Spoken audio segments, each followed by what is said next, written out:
The Rebbe's carriage sped through the swirling mists of a Russian morning. Inside the carriage, the Rebbe and his shamus, his equerry, sat in silence.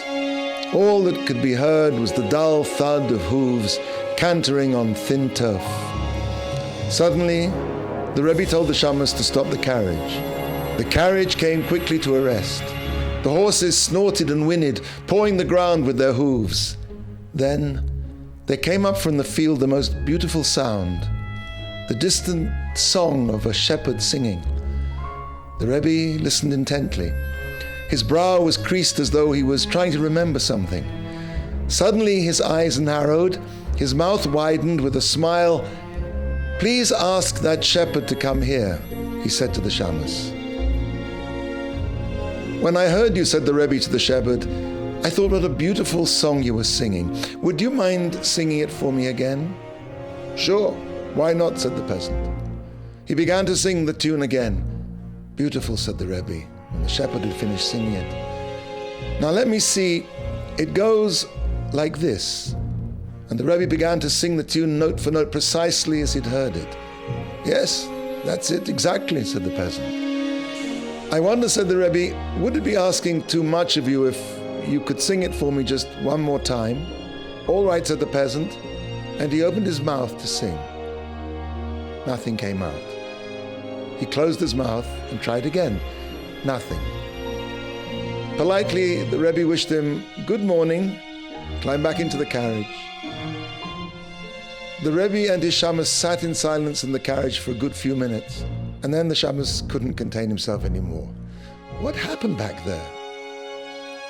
"When I heard that peasant singing," said the Rebbe, "I realized he was singing one of the songs that the Leviim, the Levites, sang in the Holy Temple, the Beit HaMikdash.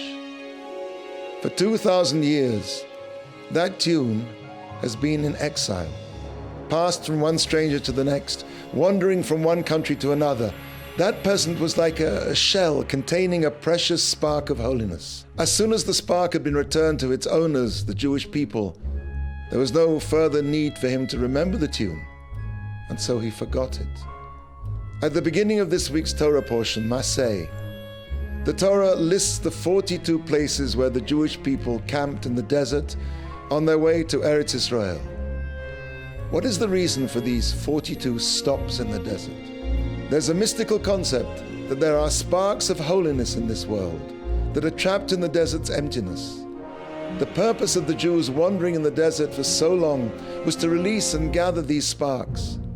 Each of the 42 places they stopped corresponds to a letter of the great name of Hashem of 42 letters. And so, by gathering the sparks from each place, a little more of God's name, His presence, His revelation in this world was revealed. 3,000 years later, the Jewish people are still wandering.